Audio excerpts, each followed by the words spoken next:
We are after the All-Star break in what should be the doldrums of the NBA year, but there are no doldrums in chucking darts. And we're going to talk about the 2024-2025 rookie class that everyone wants to write off and we want to pump up. Welcome to Chucking Darts, a podcast of informed, rigorous, reckless, harmless, speculative, and fun predictions about the game we love. And you can call me Chuck. This is episode number 221. I think the last episode I And released. 221, that's crazy. Thank you, Ben. The last episode I released was a solo episode that was like a post-trade deadline, just sort of all thought dump about the Luka trade, the Jimmy Butler trade, everything that happened. It was a really wild deadline. And then I think I had a note about David Lynch at the end because I hadn't gotten a chance to talk about him since his passing.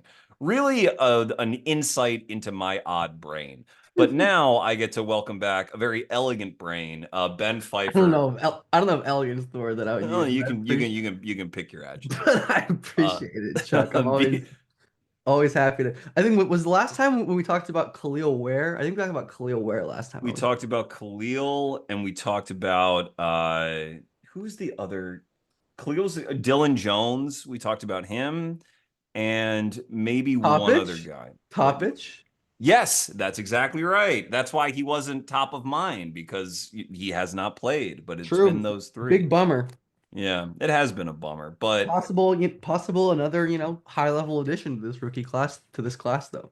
well, and I know that I've gotten positive feedback from Thunder fans about that episode because Dylan and Topic are both, on the Thunder, and I have heard that the Thunder are still very, very high on him, as they should be. Yeah, I'd There's hope no so. I mean, reason after not you to be. take a guy in the lottery, it's like, Right. and again, a team that is accustomed to this whole like, we're gonna take a rookie and let him sit for a year because we don't need him to play, and then it's gonna be fine. Like, Yeah, I mean, not their first rodeo.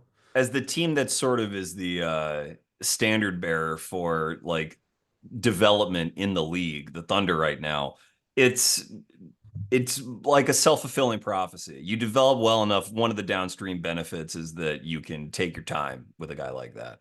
Because even when he was healthy, like leading up to getting shut down last year, I still thought he had a lot of work before he could really like play NBA minutes at any, even like some of the load of Yeah. these rookies are. Like it's And I sort don't of think at we rotation I think we level. only talked about this back then, but like he also just like did not look good in those games right before Right. he got shut down. Like he was clearly still like reeling a little bit athletically.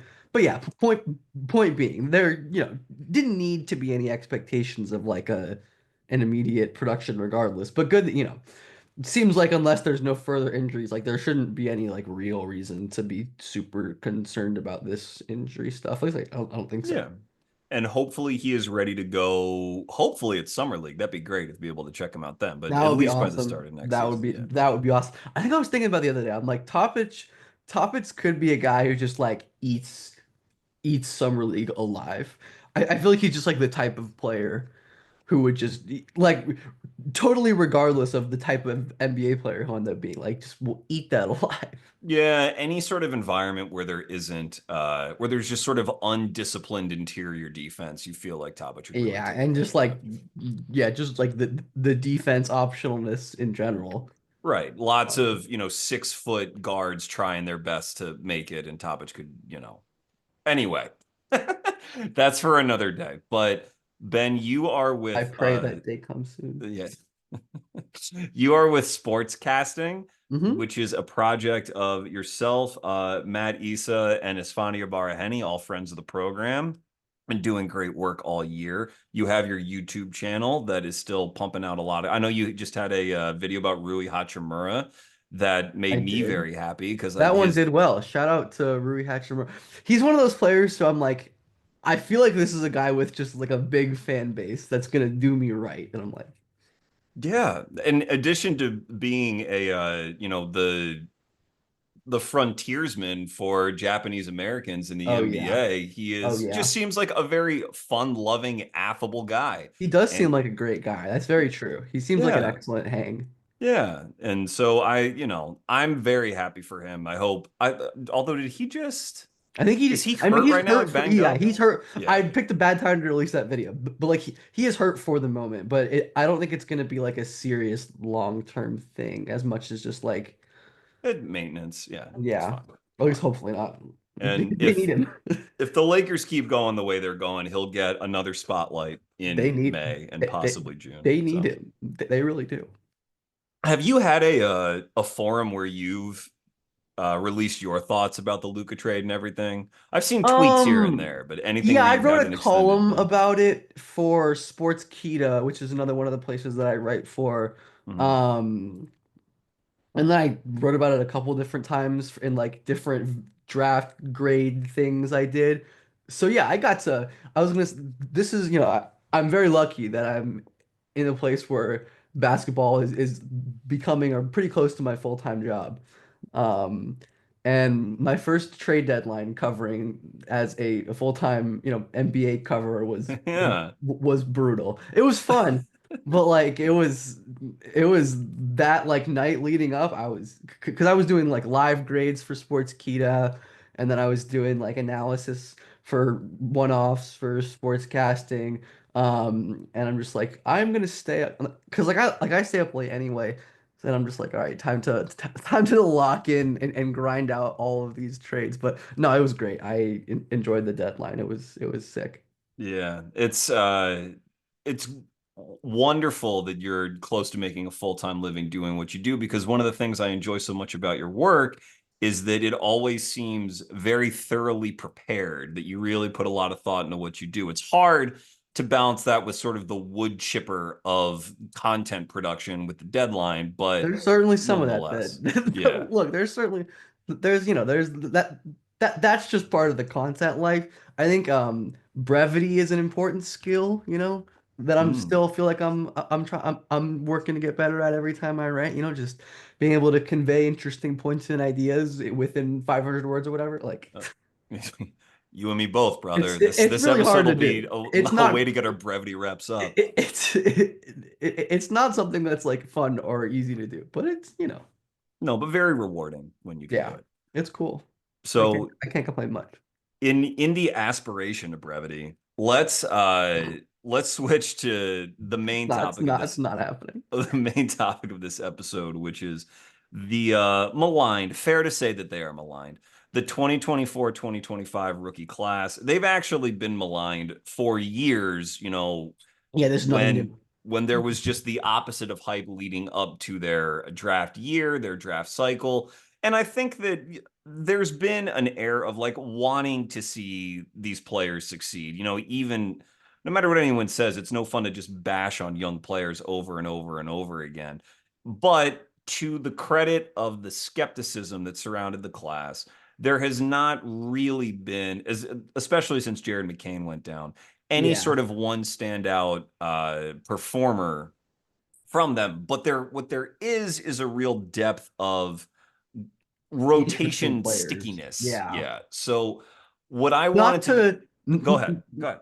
not to talk not to do the okay, I have a couple stats. So just on the overall quality and depth of the rookie class. So the estimated plus minus EPM leaders right now, Edey and Wells are tied. They're at 75th percentile relative to league average.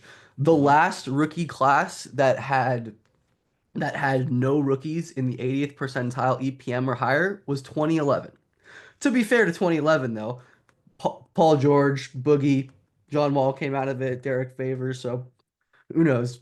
Yeah. And then Yeah. this And rookie class also has nobody playing over 30 minutes a game, which hasn't happened since 2017. And I think that might be the only time in the last like 20 years that that's happened. So this is like I'm not going to say bad, but this is a historically different, interesting, weird rookie class. Like they're just like it's kind of just like a fact that there are way fewer high impact players than pretty much ever before. Which makes like things that I do, like rookie ladders, mhm. like rookie of the year predictions, all rookie teams, like so interesting and fluid because I'm like there's so many different, like it's I think rookie of the year is easily like the award race with the most viable contenders. I'll say that. Yeah, I mean that is a like a very nice way to frame it, but I don't think an inappropriate way to frame it. And to your point about what it a class like this, I think, puts a greater demand on how closely you watch the games because Yeah. traditionally, including in the last 10 years, it's been pretty easy, with a couple exceptions where there have been like two standout guys. It's been pretty easy to evaluate Rookie of the Year because some team has drafted a primary initiator. They roll the ball out onto the court, and really, regardless of how efficient that initiator is, if they play enough and the counting stats are there, they win the award. And I think in comparing something to like 2011, one of the real changes of the last 15 years is that the depth is such in the league now that there aren't any open initiator roles, even for guys who would like those reps. Like there has to be a real intention on the part of a team to give a young player all of that rope now. And in some cases, even for a guy who we like, both of us like and like to draft time, like Isaiah Collier, that you can make the argument that the Jazz are giving him that starting point guard spot as like a pseudo tank kind of move. Oh, But it's certainly a long-term decision, which I think it's a good decision. I I'm agree. sure you would Yes. agree, but like, and it's bearing fruits right now and looking more like a short-term winning move, to be fair. But at the beginning, yes, it was like a maybe not our best option here, but definitely our best option if we're thinking about 3, 4 years down the line. But it's not just that a guy like Collier would be competing with a veteran like Colin Sexton. Like Keontae George was drafted last year, and so like, and they're different players. You know, Collier more pass first, Keontae more high volume shooter, but he can play point guard. It's just there's so many options like that on every single team that I think when you mentioned no one playing 30 minutes a game, I don't think that is strictly a poor reflection on the class. I think it's just it's harder to get to 30 minutes a game. And even for a team that may not have any designs on winning this year, and there's only a handful of those teams to begin with, it's only like 5 teams. It's not like there is not just a straight line to giving the ball to a rookie and getting out of the way anymore. There's just too many young talents from recent classes still floating around that you want to investigate. And so it means that sorting through this class is difficult and it requires sort of, a lot of nuance, and hopefully we can bring that. But the idea behind today's episode was to try to at least talk about 10 rookies that like sort of caught our eye. You can call it sort of an all rookie approximation, although it's not quite that. It's just sort of 10 guys that we like, that we see some sort of long-term viability in. And just to get ahead of it, I mentioned earlier the class's depth. There are players I wrote down who are not on my list of 10, but who absolutely have flashed this year, and maybe they're on yours and we'll get to them.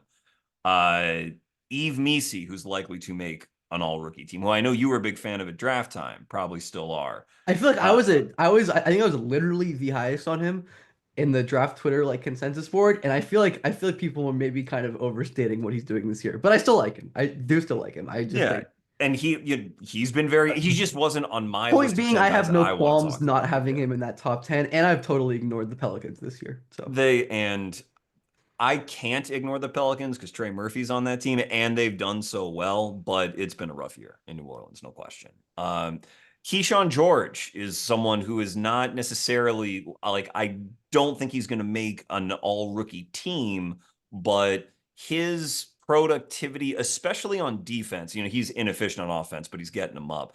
But his flashes are he's getting something him that up. have been a real pleasant surprise to me. But like, Reed Sheppard and Rob Dillingham haven't gotten the run that maybe a lot of people hope for, but that doesn't mean that they aren't like super talented players. Reed went for 21 tonight against Oklahoma City. Oh shit, did he Uh, really? he did. No Yes, he way. did. That's sick. I Yeah. they won that game by like 10, right? Yep. Hmm.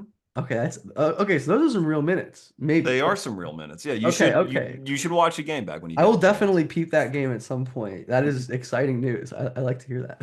But like with all the sadness out in Phoenix, Ryan Dunn has, certainly flashed at different points this year, and you can imagine a more positively vibed locker room might lead to an expanded role for him. Jonathan Mogbo in Toronto. Like, these are guys, Tristan Da Silva, these are all players who teams with designs on winning at least a little bit have relied on for positive contributions and are not even on the 10. Those, and maybe they're on your list, but You know in the who the name guy of, who do you think has had like the highest high moments of any rookie this year?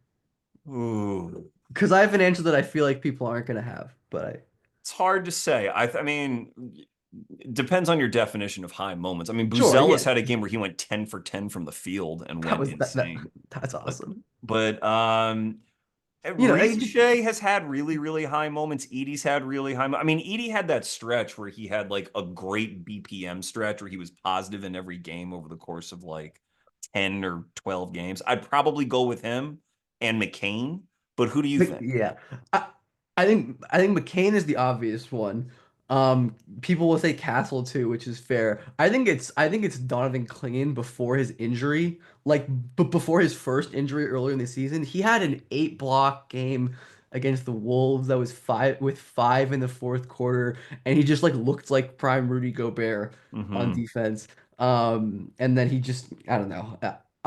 I hope he figures out like the conditioning and the health stuff because like he had a 17-point, 20 rebound game a few weeks ago. Like Hmm. he is just he is such a monster at his high moments. I was like decently high on him, but like I should have been higher, I think so. He's a beast. I mean, he's an Yeah. outright beast. The only reason I was not the only reason, but I had him, I think, sixth. I think I ranked him I sixth. think I had him like seventh or eighth. It was like it's Yeah, and the conditioning thing was part of it for me because I was not confident that he was which has been true and correct so far. right. It's been a good take so far. But that is certainly something that he could grow out of. And I also didn't expect him to really embrace shooting, even though he talked the game that all bigs talk about, that he wants to try to stretch. Like, the This is a indicators good weren't year for there. low to no volume bigs shooting threes. Edey, even Ware's gotten up more than he got up. Like, But was Klingon on your list to discuss? We can just kick off with him if you'd like.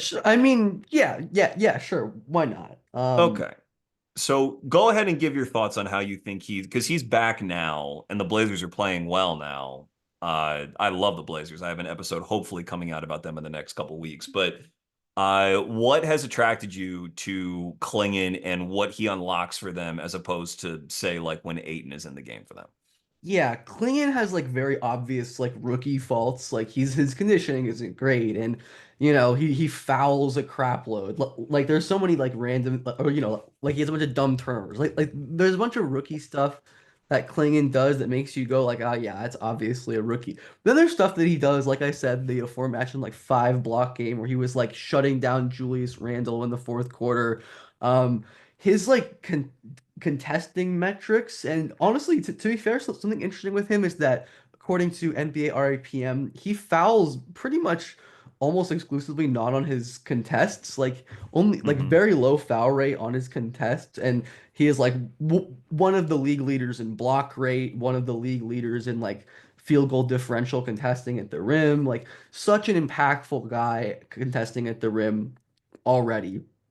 And he's not like a hopeless mover or anything. Like he can definitely move a little in space, which has helped. But yeah, I mean, he to me just like takes that Portland defense over the top from like a bunch of awesome rangy wings to a bunch of awesome rangy wings with a legit shot blocker in the middle.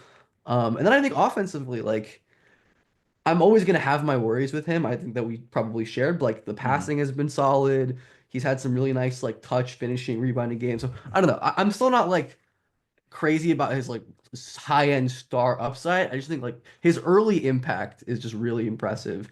And I think it just, points to the value of like these gigantic high feel rim protectors. It's like, even if they're not going to be like stars, like they're probably going to be good. Well, especially ones who had kind of historic productivity areas in college, which Klingon, I mean, 2 years, two national titles. His block rate was consistently over like 13 or whatever it was. Yeah, Offensive he's rebounding. fourth in the league in block rate. Yeah. Yeah, like Just he has, and just to put that in perspective, Among total blocks, Yves Missi leads this rookie class with 82. Clingan is second with 72 in half the That minute. I was gonna say that So minutes disparity is just so is like it's insane. and Alex Sarr is third, and Sarr has had some very good games just in He's rim been protecting and blocking without I fouling. yeah. I And I'm Klingan's definitely played 400 fewer minutes than him and has outblocked him. So, like, not that it's a counting stat, obviously, but Klingan also has, even coming into the league, was known as someone whose footwork and positioning was very, very sound, knew where to be, great communicator. You could envision him anchoring a defense as long as he did enough offensively to stay on the floor. And I do think that he's never going to be a touch guy and a mover in the way that like Jared Allen is, but he will yeah. vacate on time, make himself available, and he's so big that he's hard sort of not to foul if he is just decisive enough to move in the correct spots and at the correct time. Yeah, he's not like a total statue. No, he's not. He's too smart and he's too competitive.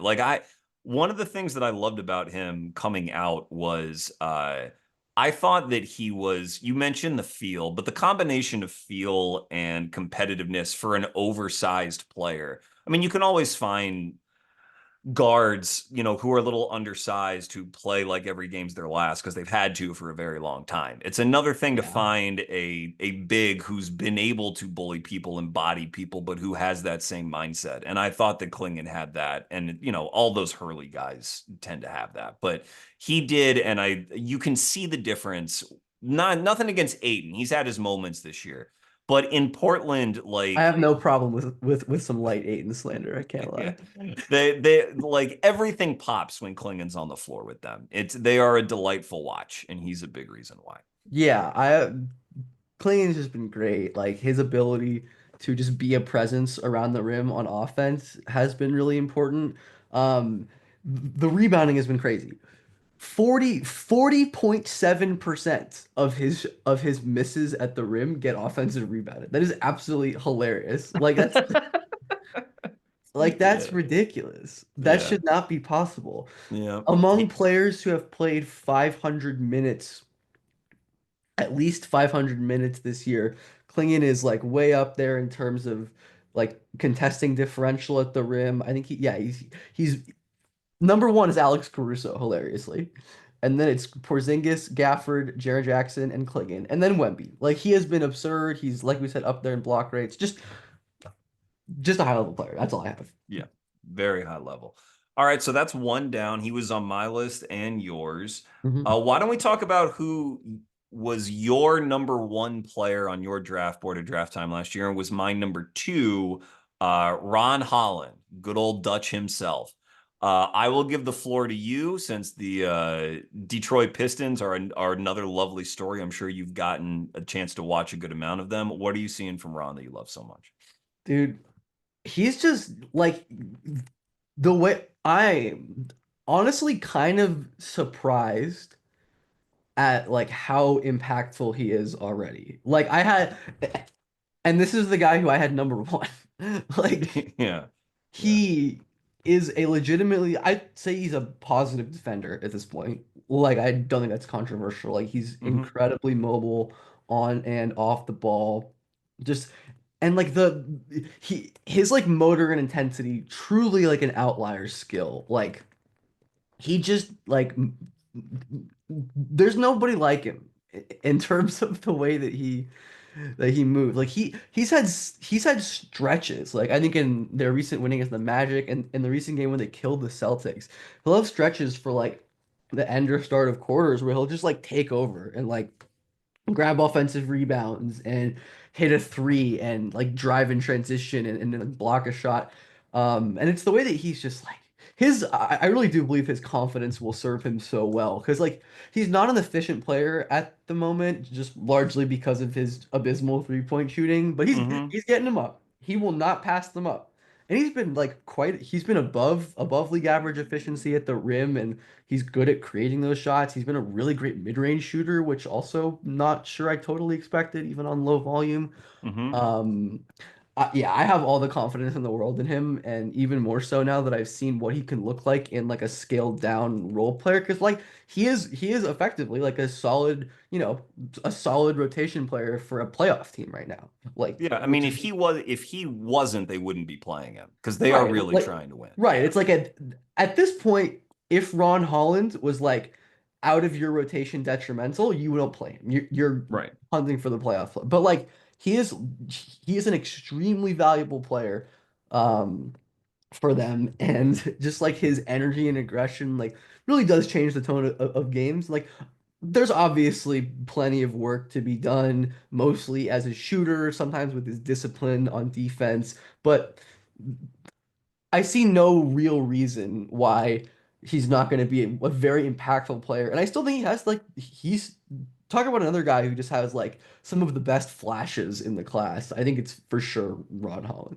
Yeah, what's so interesting about Ron's year positively is that at the G League Ignite last year, they fold the program. That's after Ron got hurt, but Ron's year there was a lot of initiator reps for him, sort of throwing him into the deep end because that wasn't even his reputation as a youth player prior to the Ignite. No.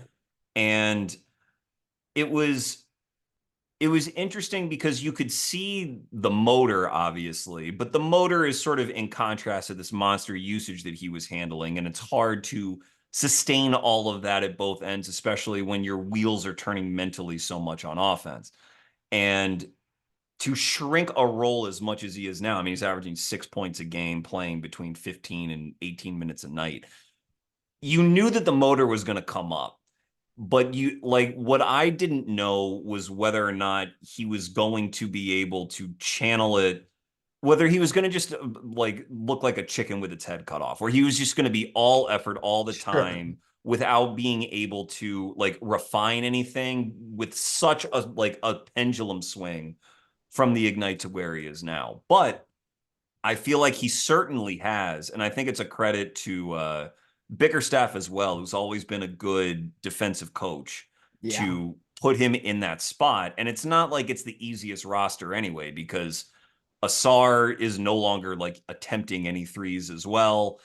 Thankfully, Malik Beasley's shooting out of his mind, and So, Hardaway so, Jr. is having a nice year for them. Like so every true. sort of mini bet they made in the offseason is paying off, which allows Ron to be Ron. But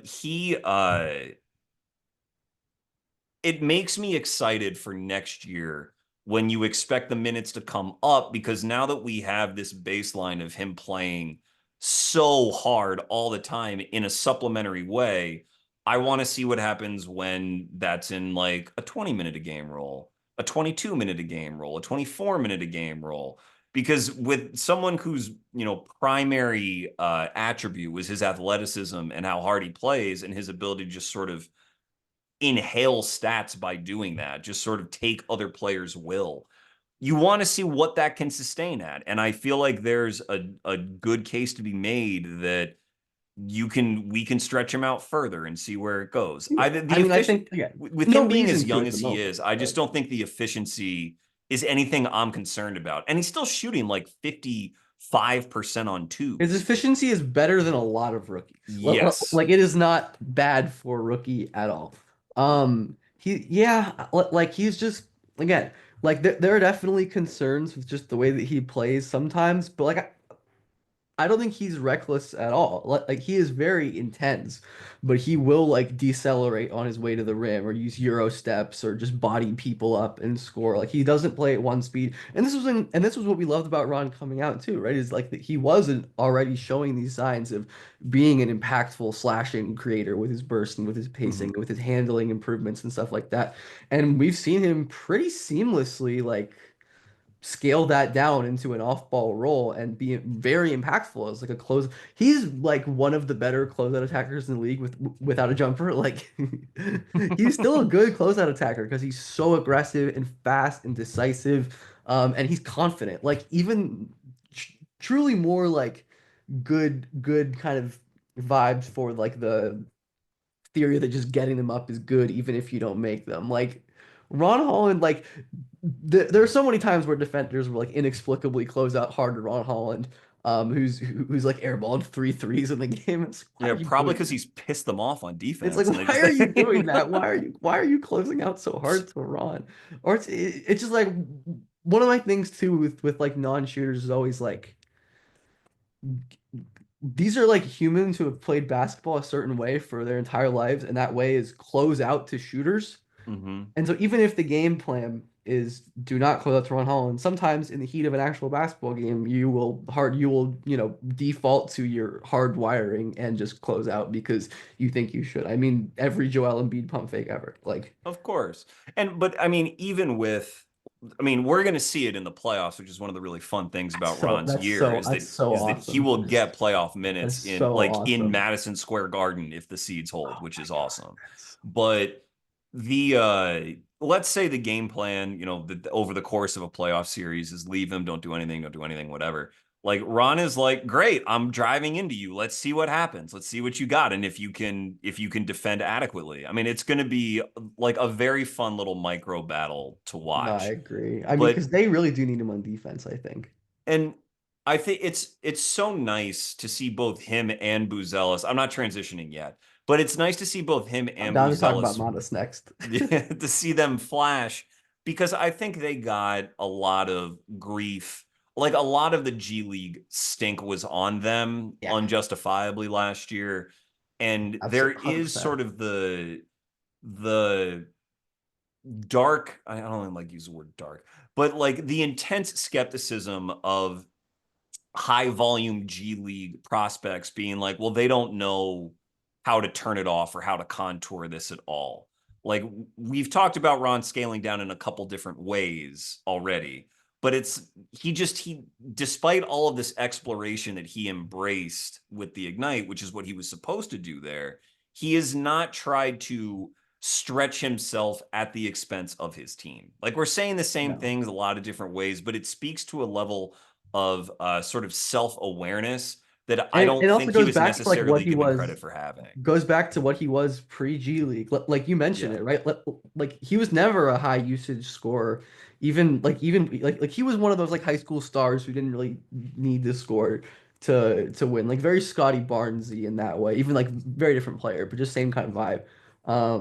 And then he was like, "Oh, I have to be an initiator at my next stop," which is ironically the same thing that happened with Scotty Barnes, Florida State. But anyways, Ron But yeah, Holland, but in that's all. contrast to Scotty, and Scotty's been, he's earned a max contract. I'm not shading Scotty at all. But like you get to the league and you get some initiator reps and you have a taste for it and you say like, okay, I'm the guy now.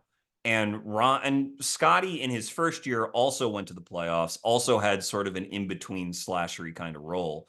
But I am just so impressed that Ron does not have the attitude about him that like he needs to continue the developmental trajectory that he had with the Ignite. Yeah, no, he has the good kind of attitude, which is like the I'm gonna commit legal assault and make you never want to play basketball Right, again right, kind of right. attitude. Like that's what you want your guys to have, not like the I need to shoot more attitude. But yeah, Right. Right. Because yeah, Ron. it's dangerous. I mean, he's a 19-year-old kid. Like you could definitely get in your head that like, well, I need to shoot as many threes as possible because that's going Yeah. to smooth out my jumper and that's what I need to do. But he has the confidence in his game to just be him. That's what I Yeah. love about him. Do you still feel good about him being a top two guy in this class long term?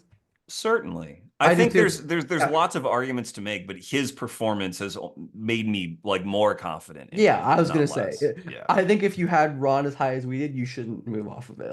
Like I think this is exactly what Ron believers wanted to see, like drafted into a situation that a lot of people questioned at the time of the draft. It's like, oh, I don't know if he's going to be able to, do anything in Detroit with the spacing and whatever. And he has been a critical role player. And obviously, he's not like, a big reason why they're in the playoffs, but he's not a reason. Not in you're right, like not insignificant. And there's only really, by my count, there's like three rookies on winning teams playing well. Two just happen to be on the same team, and then It's there's just Ron. it's just the Memphis guys.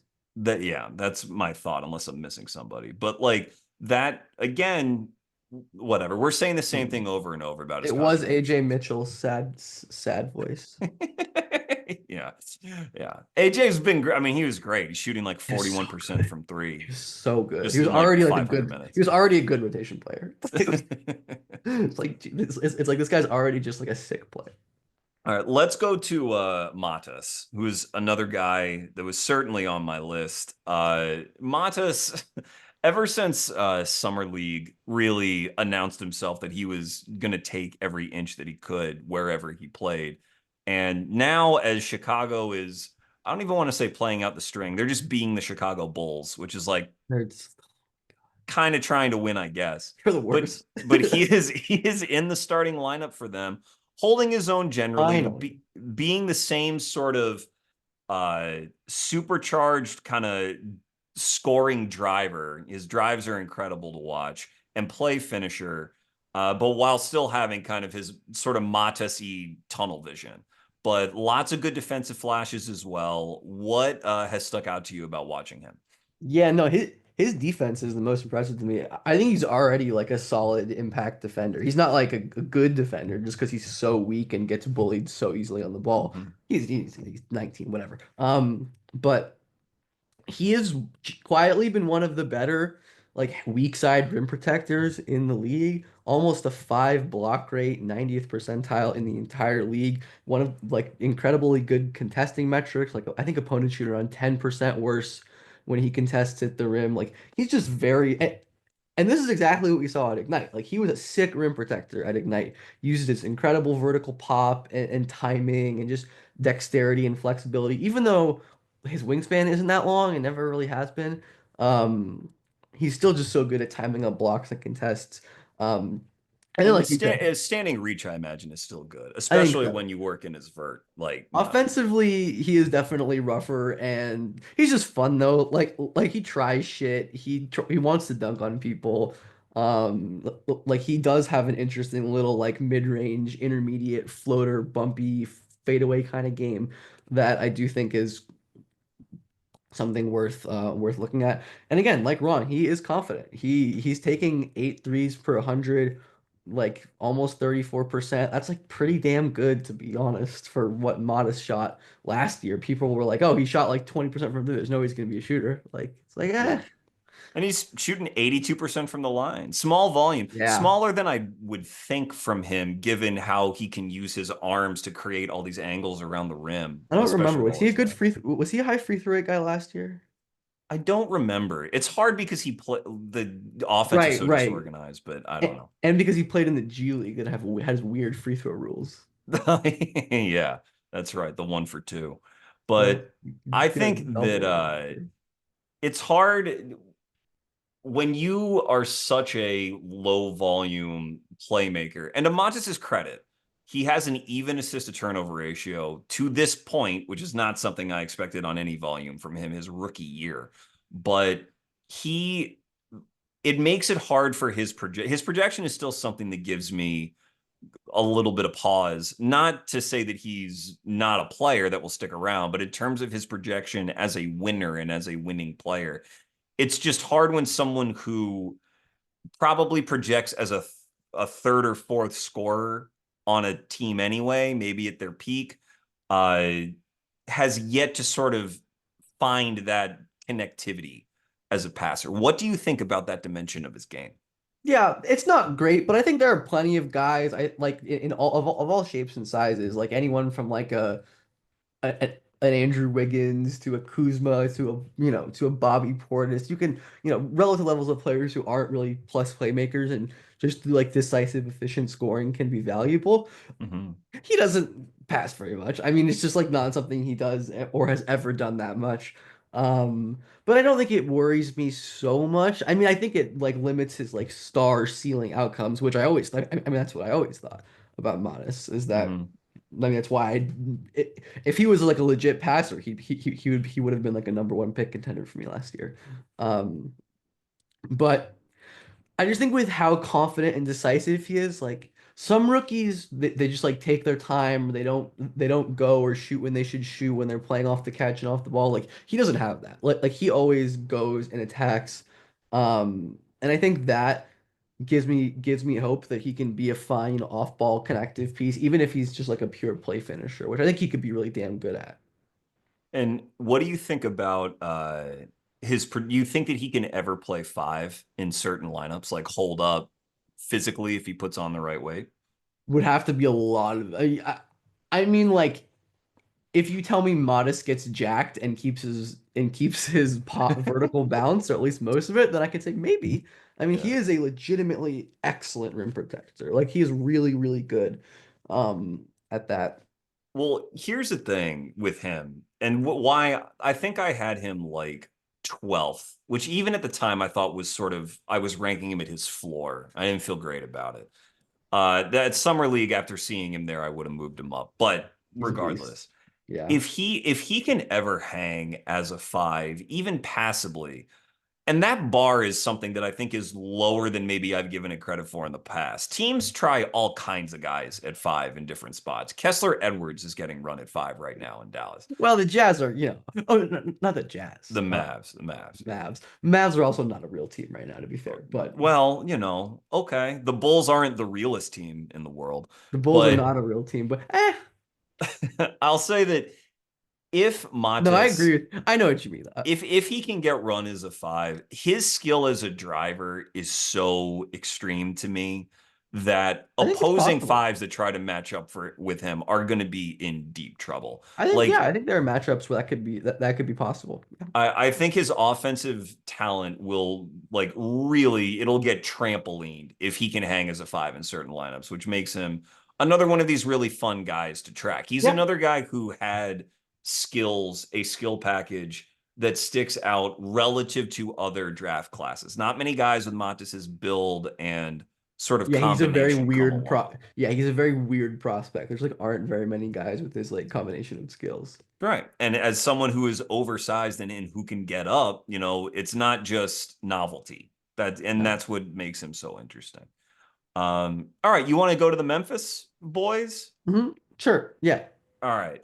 Let's do Jaylen Wells first, who is if the season ended today and I had a vote, I would vote for him for rookie of the year. I don't know if you would as well or not where you're at with that, but certainly the most bang for the buck relative to draft slot so far in this class is Mr. Wells.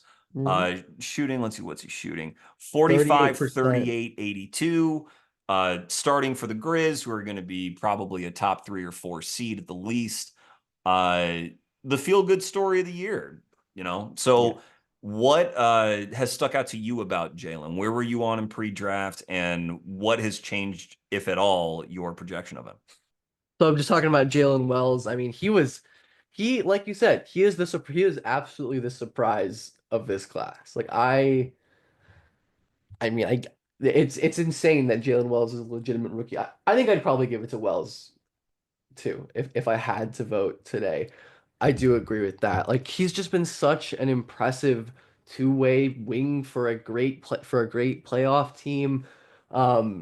Defensively, like he is an awesome perimeter defender. Like they've stuck him on pretty much everyone. Steph Booker, Curry, Steph, yeah, yeah. yeah, like they just stick him on whoever, and he's done a pretty solid job. Like as much as you can ask. I think in like NBA Cup, I think he had a good game against Luca as well.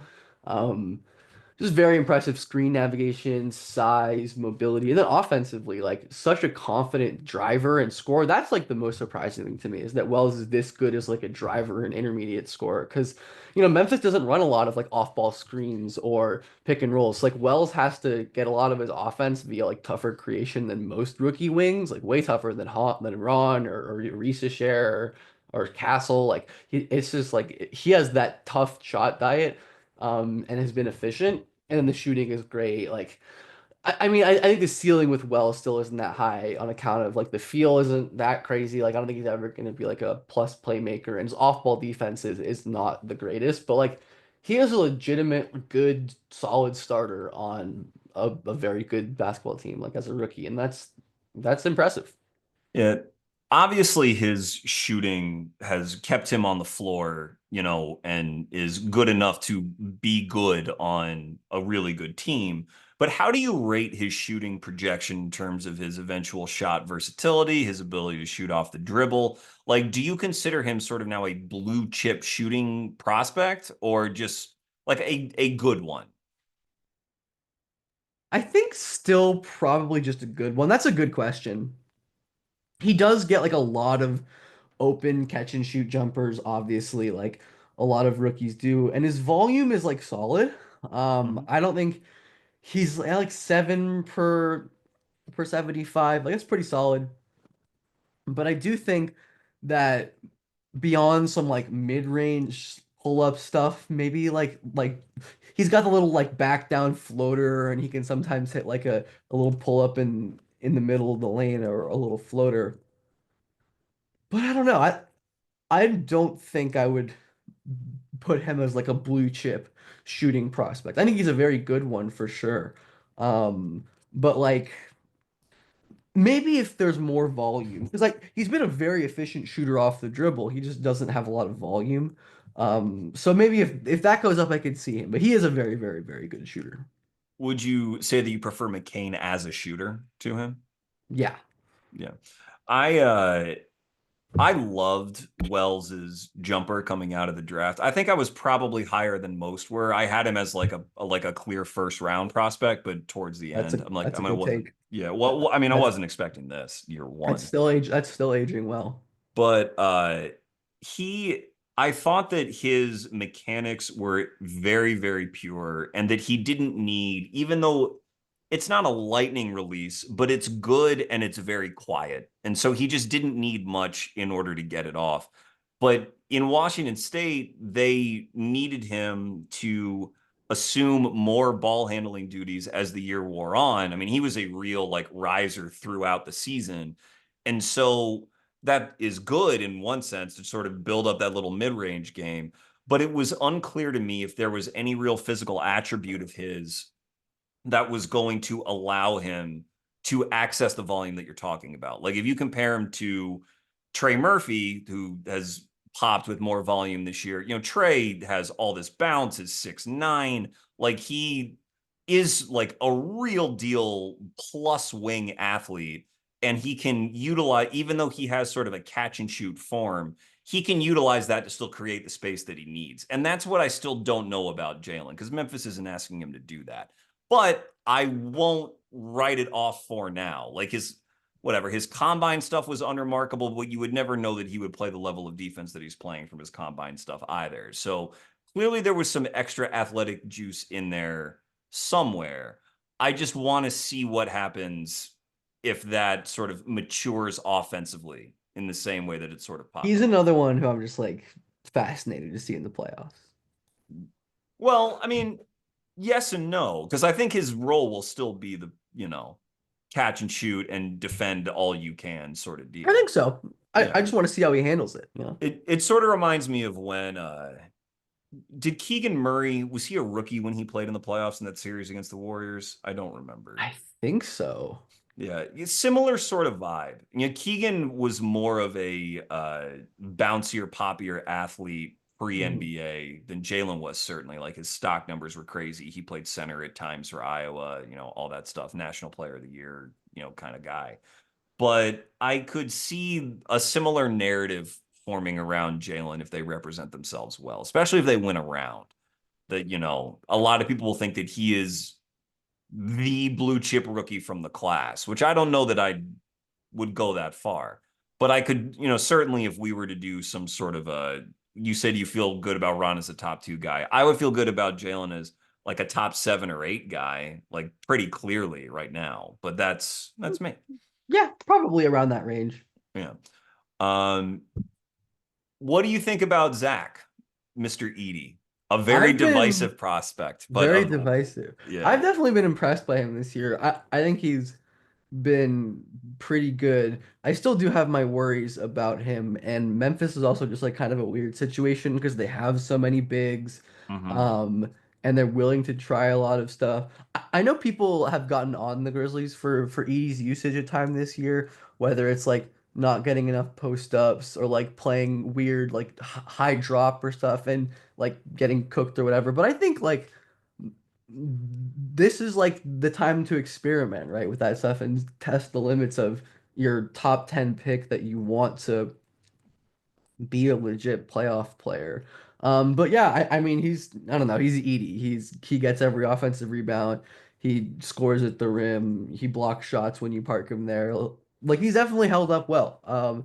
I was not a fan of his coming out relative to I mean, I guess I feel like consensus was all over the place on him. Yeah, I don't think there was really Obviously ended up consensus. going really high.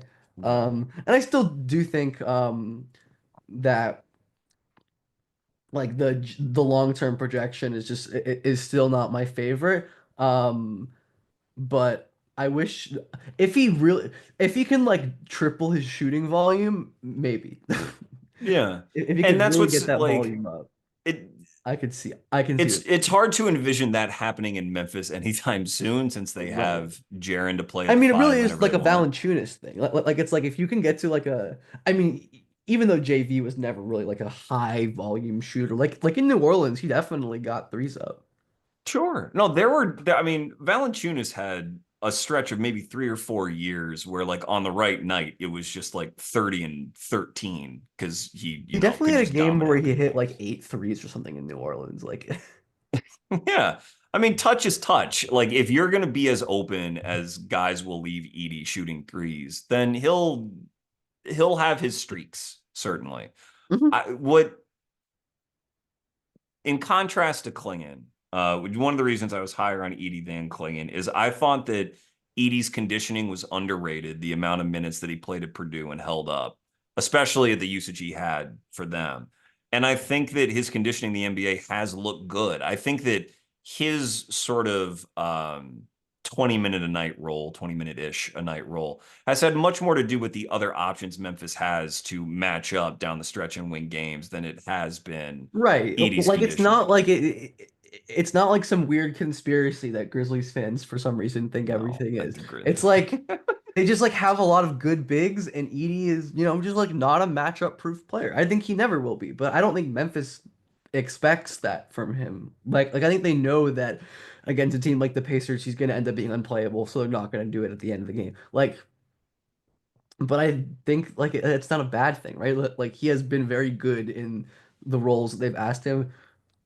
I think he's one of like the 4 or 5 guys who I could see like realistically being rookie of the year. I don't know if he's gonna actually get the buzz to win it. Probably won't, but like I don't think it would be crazy. It's the sort of, well, I mean, he and Wells will cannibalize each other on that vote a little bit, Yeah, probably. definitely. It's like And oh these so, both these guys. Yeah. yeah, which is hard because I think it's, like I said, I would give it to Wells, but I think that there's there's always sort of intangible elements that go into that vote. But when both of them are starting on a team this good, I don't know the last time a team played two. We don't even have to say start with Edey because it's Right. all Just he doesn't close. But playing two just like rookies that much and yeah. being that good in the West is just like unheard of in the last like 3 decades at least. So I would give it to one of them, especially in like a flat year. But that's me. But Yeah, I definitely get that. I have no problem with that. I think not to say that he is going to be matchup proof because I agree with you, he's not. But I also think that lots of centers are deceptively not matchup proof. Like Oh I yeah, don't for think that sure. Carl Anthony Towns is matchup proof. Oh, You he's know. just bad in every matchup.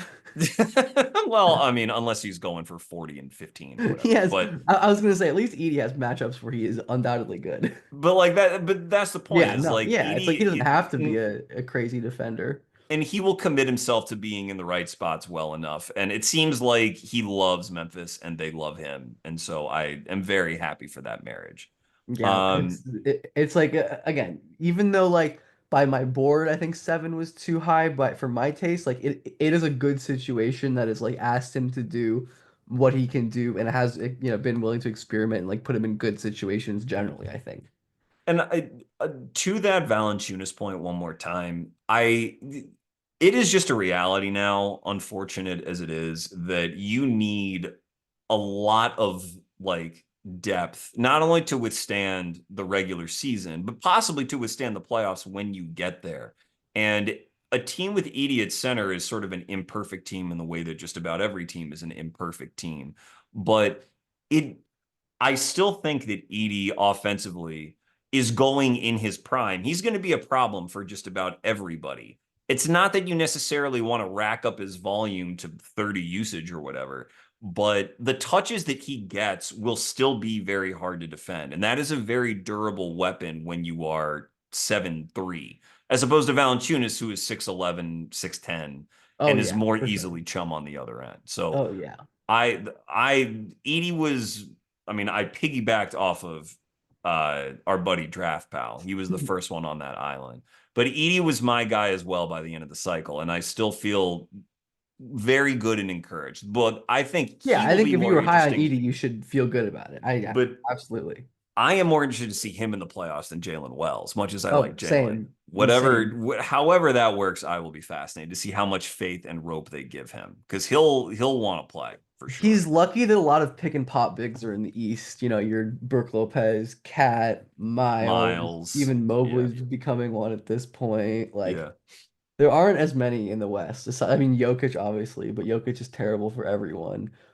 Chet, Well, which he might match up. Maybe he matches up with like the Warriors in round one. Just something really crazy like that. Or with Sabonis on the other end of the and spectrum. He can Edie bang Dray with him. and But Edie Draymond playoff series would be cinema. it'd be great. I need that so badly. It'd be great. I'd be so happy. You can tell Draymond kind of likes him. You know, I mean, he's No, pulling he likes pigtails on the having another guy to playground. like spar with. He likes having another.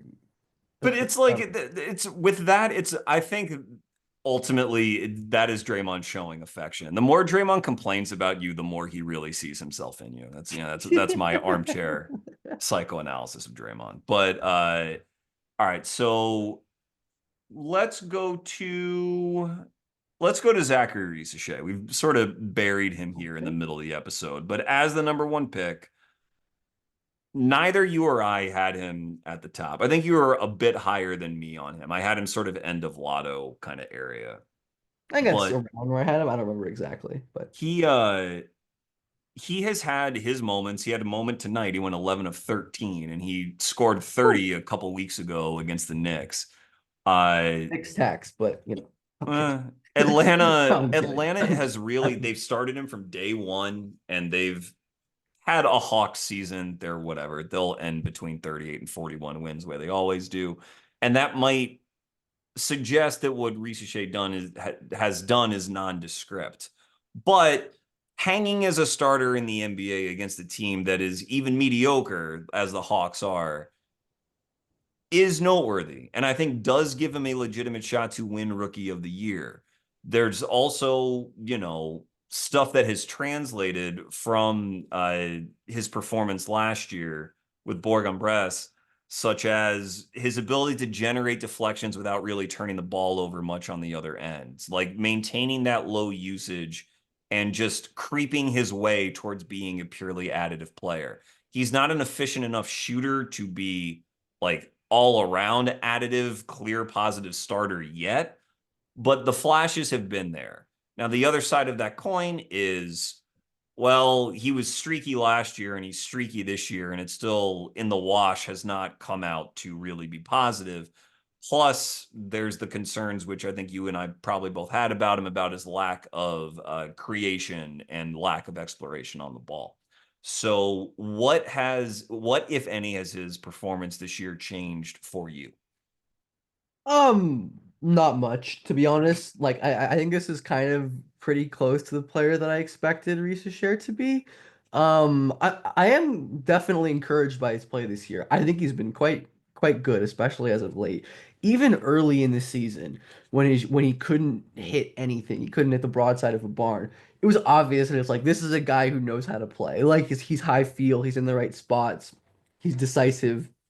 He's confident. He's making smart plays on both ends, Another high motor, positioning, too. awareness, and like it's like yeah, I know the shots aren't gonna all falling right now, but when they do, it's gonna look good. And yeah, I agree with you. Like at this point, no real purpose of belaboring the point of how crazy it is that a prospect of his caliber went number one. But like he's going to be a good starter, I think, for a pretty long time if the shot can stabilize, which I'm still not like fully confident in or anything, but Yeah, I don't. I am more confident in his like driving and like off ball kind of scoring connective stuff than I was actually. I will say that.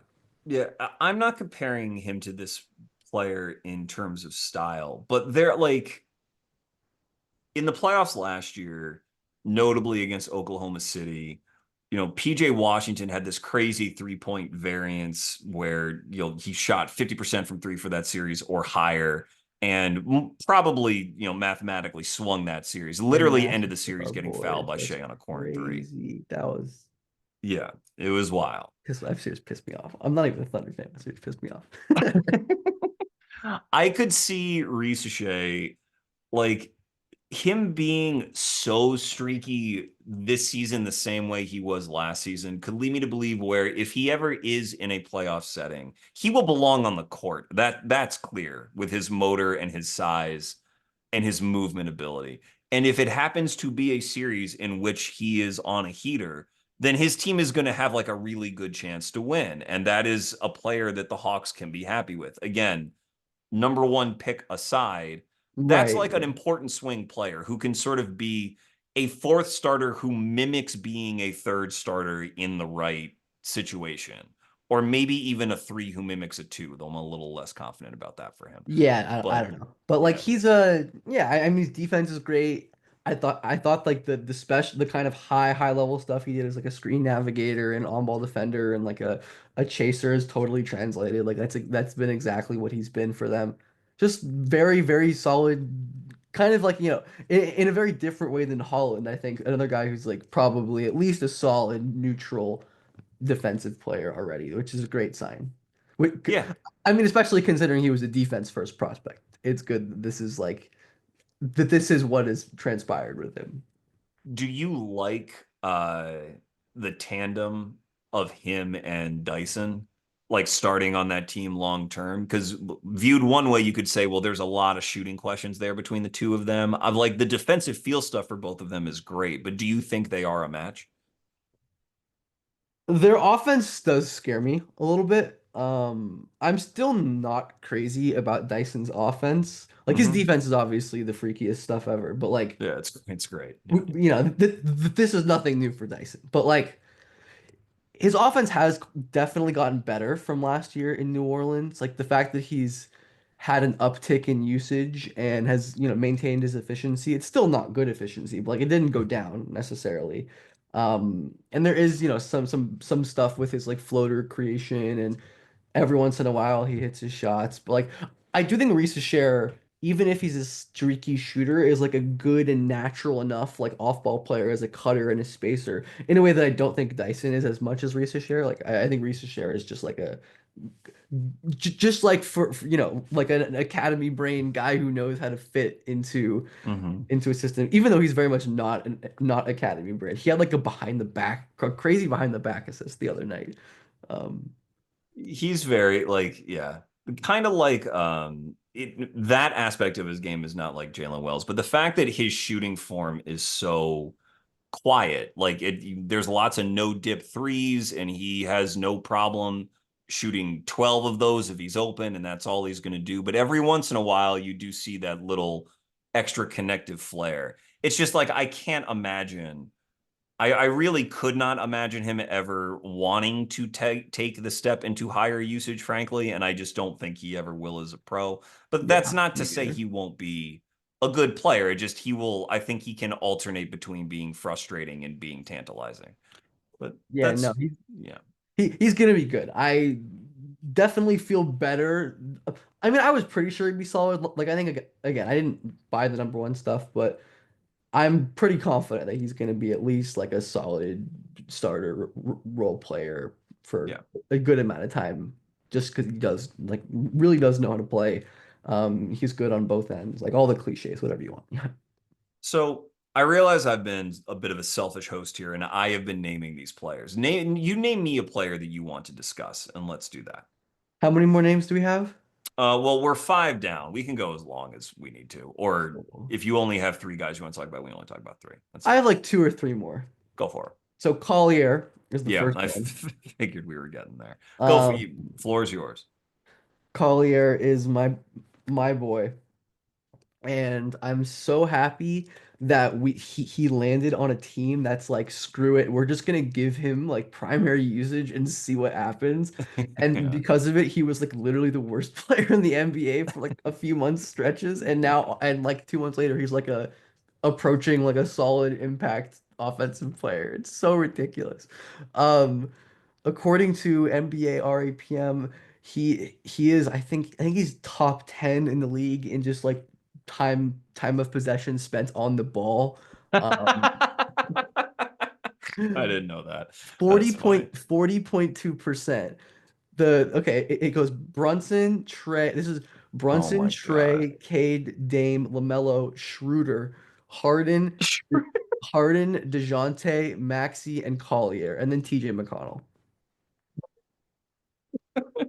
Next thing, your boy TJ, you My know? boy, I do love TJ. I very much I've come around on TJ. But Collier, I mean, I love Collier, Hmm. but even I am a little surprised that he is seventh in potential assists per 100, like in the entire NBA. He's seventh. What, He is how many of those do you think are sort of Will Hardy kind of flow there assists? certainly is an inflation. There Yeah. certainly is a Hardy tax, but I think a lot of them are high level. I would say like at least 80%, far more than Keontae, are like legitimate high level Collier assists. Like he is such an impressive, like his vision was always awesome. But like Yes, it he was. sees high level passes, he tries high level passes, he's very skilled, and of course, like he gets to the paint whenever the hell he wants, and that opens up passing windows even further. Like he has been just a ridiculously good playmaker this year. Genuinely one of like the better passers in the league right now, I think, in terms of volume and in terms of like just the kind of plays that he's hitting. And that's insanely cool that we're already here with Collier. Definitely need him to, work on the scoring. That is for sure.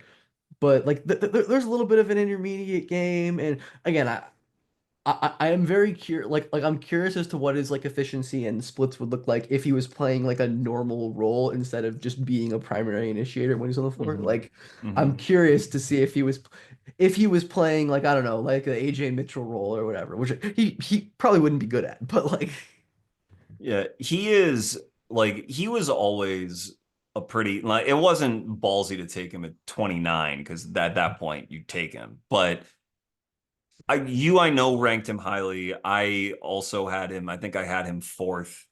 He I had him is, third, yeah. but like you are really banking on that scoring really coming along because any guard of his size, I mean, he's a great athlete, but he's not the most vertically explosive. So if you are not a really, really good offensive player, then you're not only are you not a starter, but like you are an uncertain role player. Like you are approaching novelty status if you cannot score efficiently.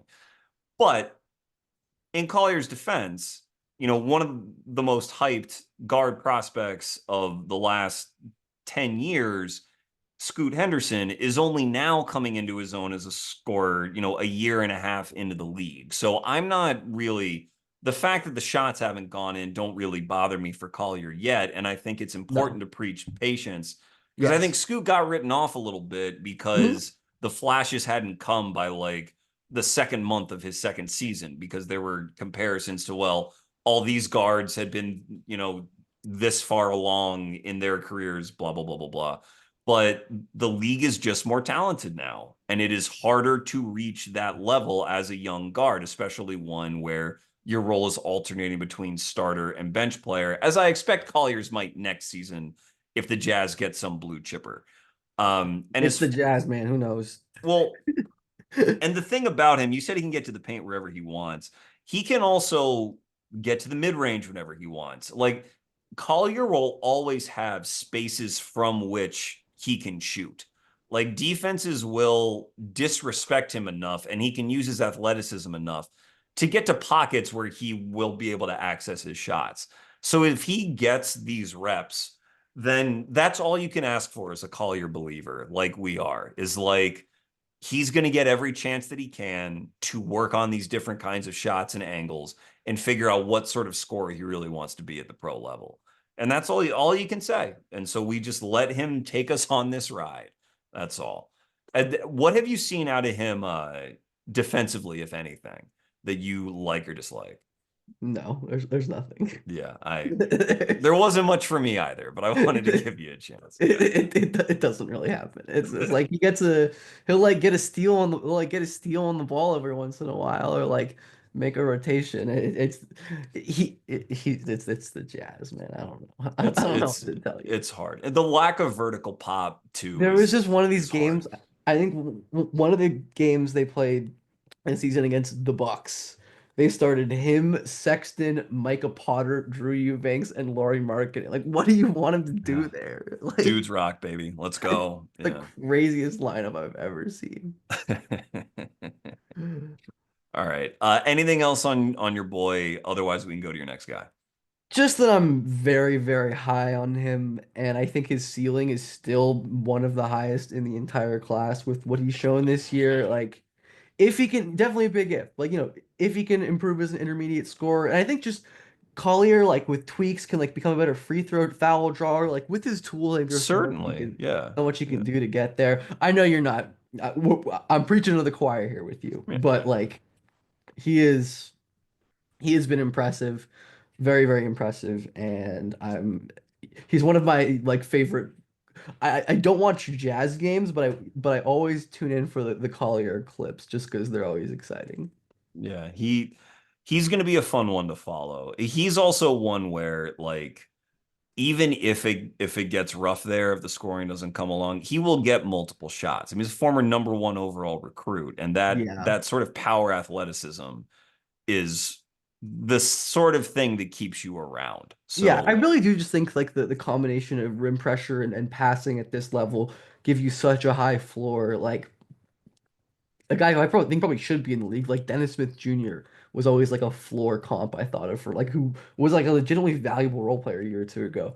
yeah, Um, if it like if and that's like a 0th percentile outcome as a scorer, like that would not be good. But yeah, I'm still very high on Collier. I think he's been really encouraging, especially lately, and I'm hoping he continues this and just like keeps finishing strong and trending upwards. okay. Who's next for you? Alex Sarr, I think, was the last one I had. If and then oh no, Sarr and then one more. But Okay, let's talk Alex Sarr. I believe also very high for you on your board, if I'm yeah, not I'd Sarr mistaken. too. Yeah. Um, has Fair. been like a very Alex Sarr rookie year. Like I am pleasantly surprised by his passing. I think it's been honestly a little better than I thought. His ability to process in space and make some live dribble reads. Um, Everything else is like pretty good defender, like has your rookie issues, but I'd say it's like quite impressive on that end, and is just a pretty dreadful offensive player. But I do like that the Wizards are giving him as much reign as he can handle, or that he can take to, improve it and get these reps. And like he's improved as a shooter already, this year. He's shooting better at the rim than I thought he would, to be honest. Like right below, I think, league average. At the rim. He's like a 40% on layups, but still, he gets a lot of dunks. But Sarr, I still feel pretty much the same. Like defense is going to be ridiculous. His mobility and ground coverage and weak side shot blocking are crazy. Um, Yeah. and even then, Sorry, go ahead. like his offense is just like I don't know if he's ever going to be as like a high level offensive player, but I think there's enough flashes where you can like imagine you can like picture in your head like a version of Sarr that's like a solid offensive player. It's an interesting. I had Sarr in the top 10, and I had him ahead of Risacher, and I want to compare them just because I mentioned that Risacher could be that sort of swing piece where if he streaks positively, if the variance is there in a certain playoff series, he could really swing. I could see Sarr having a similar variability to him on offense. But the problem with that is I think it's harder to be a streaky offensive player at the 5 just because the 5 is more naturally involved in a lot of actions for any sort of offensive style. especially one that's going to pop as much as Sarr pops, but maybe not.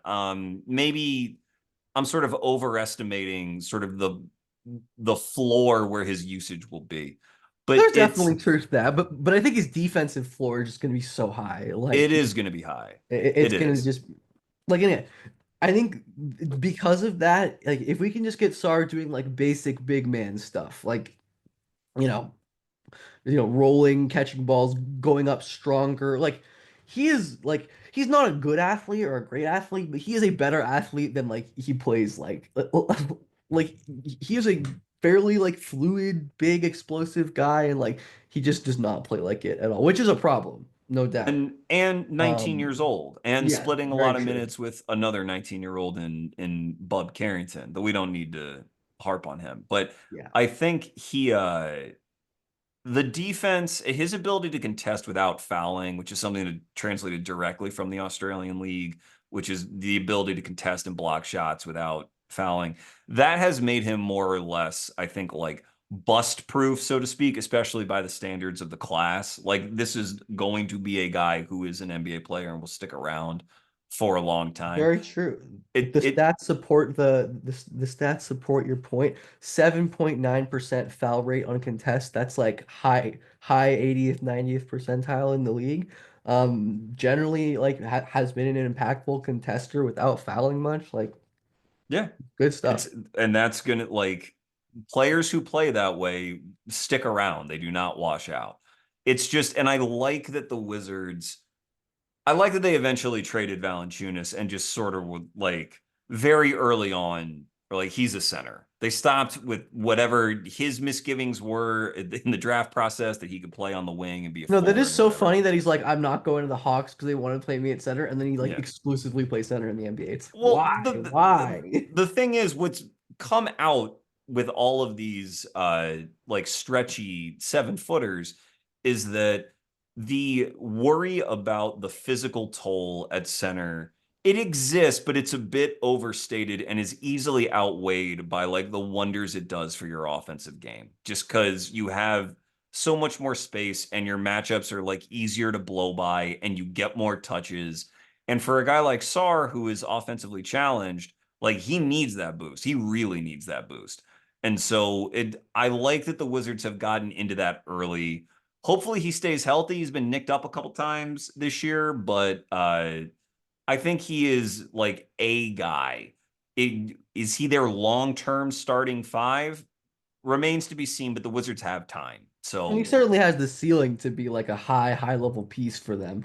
And like, that's I think there's kind of a floor with him as well. But yeah, yeah, I still feel good if I was like a top three. Then I figure we should probably just talk about Castle. yeah, I think it's appropriate. We should probably talk if we end with Castle, that's kind of funny. Leaders and kickers, ending is very significant. We got, let's just land the plane. Go ahead. Where are you at on Castle this year, just in terms of like how good you think he is or how good you think he's gonna be? I he is a little bit I think he is a little bit better than I thought he would be.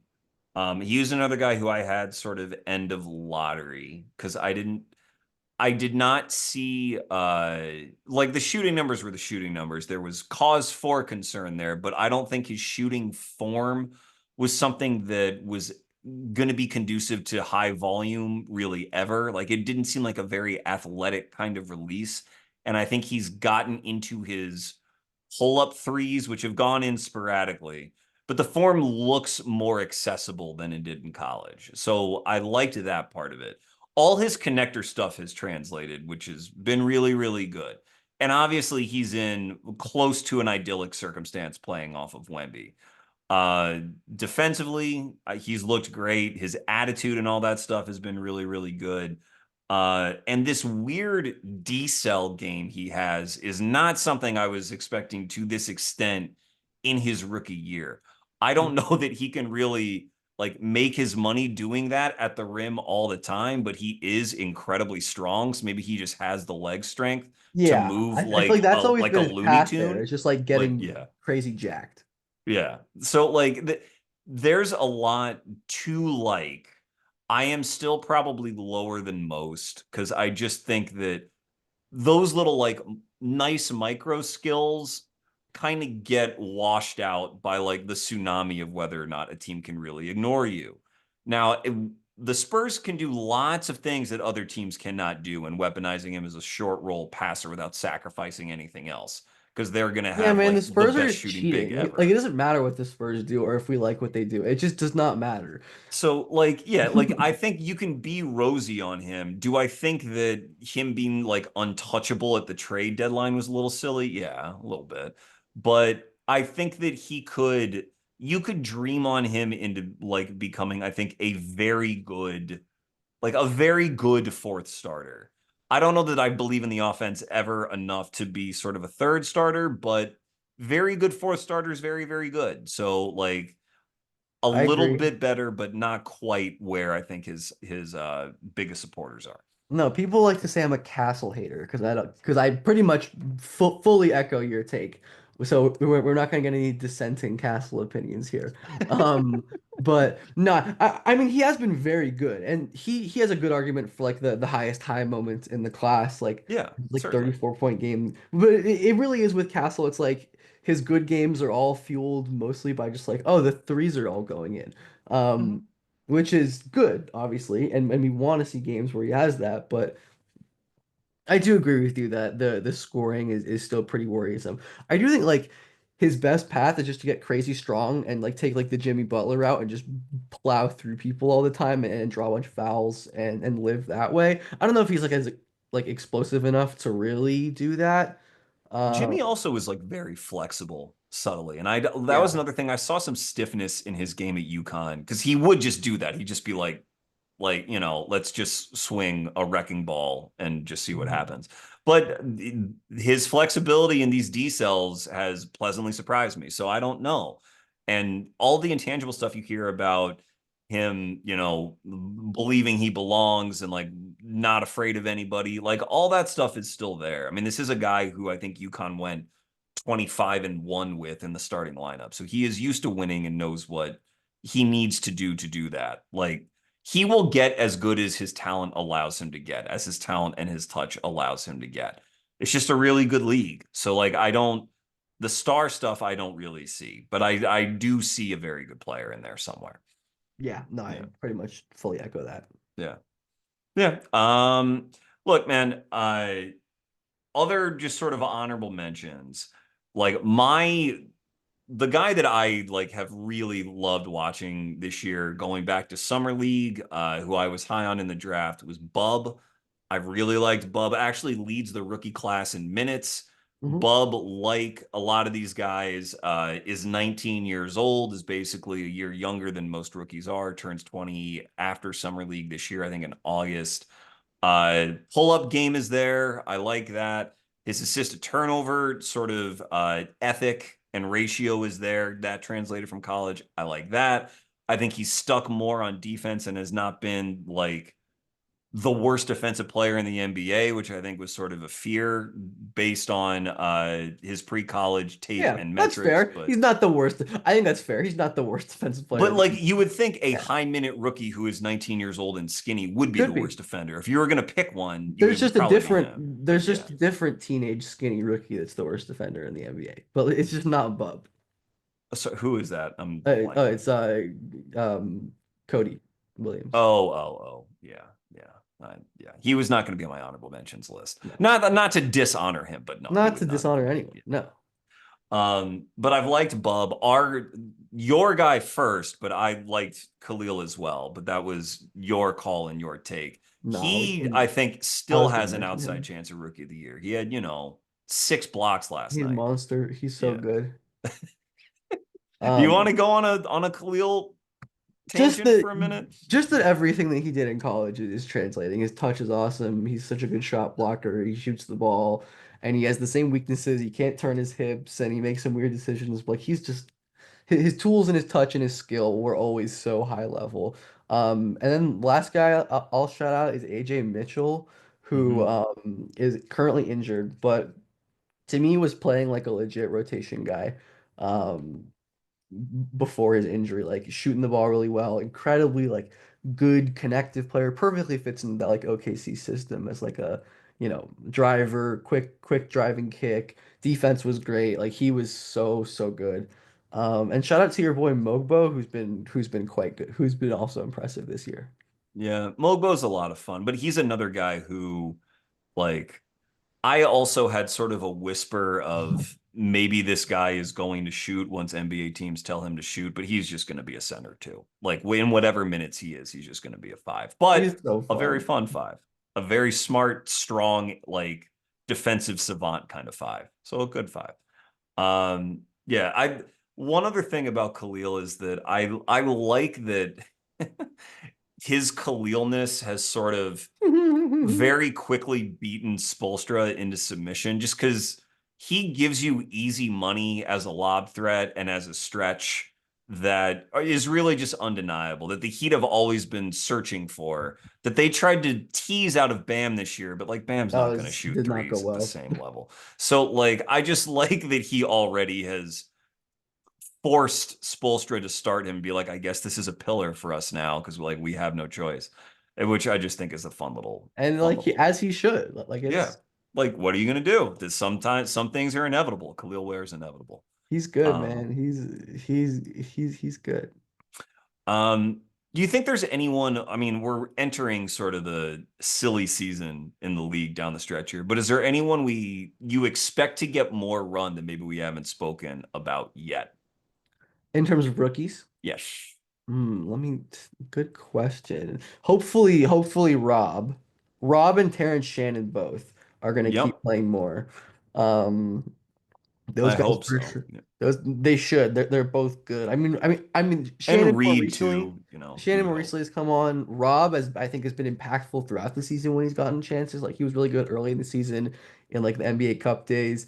KJ Simpson has been playing more for the Hornets recently. Mm-hmm. Mm-hmm. I have not caught in pretty much any of his games, but I know he's playing more, and that's my guy. So shout out, shout No, out, shout out KJ. It's shout out KJ nice that he's Simpson. getting his cup of coffee, and like he hasn't played badly in those minutes either. He just, he's in Hopefully, Charlotte. hopefully, your boy Devin Carter can play more, and I don't know, the Kings are weird, but Kings are weird and subtly kind of hard to get minutes on that team now since they got Laravia, they have Trey I'm just like, Lyles, they got Please play Isaiah Crawford, man. Come on, dog. Keegan. Isaac Jones is playing for them. Like they got Not a lot. enough. He should be playing more. They need Yeah. him. Well, what about in on your team? What about Enrique Freeman? Got to call him up and give him minutes. We tried early in the season. It did not go well.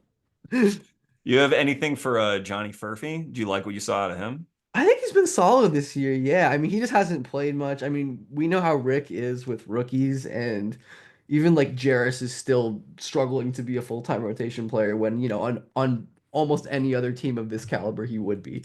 Um, but yeah, he's kind of as advertised, good transition player, hitting his threes, energy on defense, like good rebounder. Pacers can always use more wings that aren't total like liabilities on defense, but their defense is good this year. So Yeah. And once again, I know I definitely have said, some optimism. He could be a role guy for us at some point.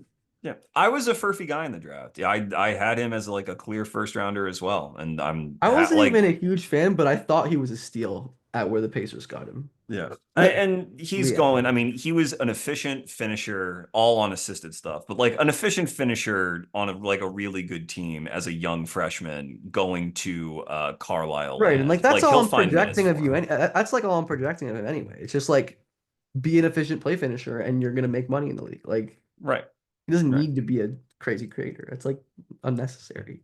But I mentioned it at the top how there's just really a lot of guys. I mean, Justin Edwards is starting right now, which That's is, crazy. That's absurd. That's it, unbelievable to me. but he's getting those minutes. Jalen Tyson can't get minutes because his team's a juggernaut. I But thought I thought they'd need Tyson before the year. I was very wrong, but yeah, but like they still really like him, and he's had in his cups of coffee, he's done well. Reed is still there. I know you liked Tijan for the intrigue that he presented. Not really the best year for him, but I wouldn't write him off by any means.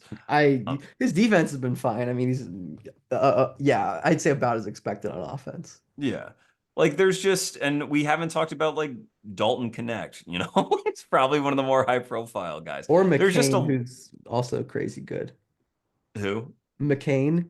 Oh, of course. Yeah, yeah, yeah. I mean, Jared would be rookie of the year if he stayed healthy. I mean, Oh yeah, it would have been that right award away. would have been his. So, Yeah. there's a lot to like, a lot to follow, and a lot to learn from this class. So thank you very much for coming on, Ben. Any work that we should be looking forward to from you in the near future? Just the stuff that I'm doing, all my YouTube videos and my writing stuff at Sportskeeda and Sportscasting and a couple like more draft related projects that I'm working on. I've done a couple articles and stuff on like the playmaking charting that I've done for some prospects. And I'm planning on doing a bunch more of those and release and having some content on that. But anyways, anything that will be done will be on my YouTube or my Twitter or whatever. So All right. Thank you very much for joining. Thank you all very much for listening. This has been Chucking Darts. It's okay to be wrong about sports. Find your dartboard and start chucking. Thank you.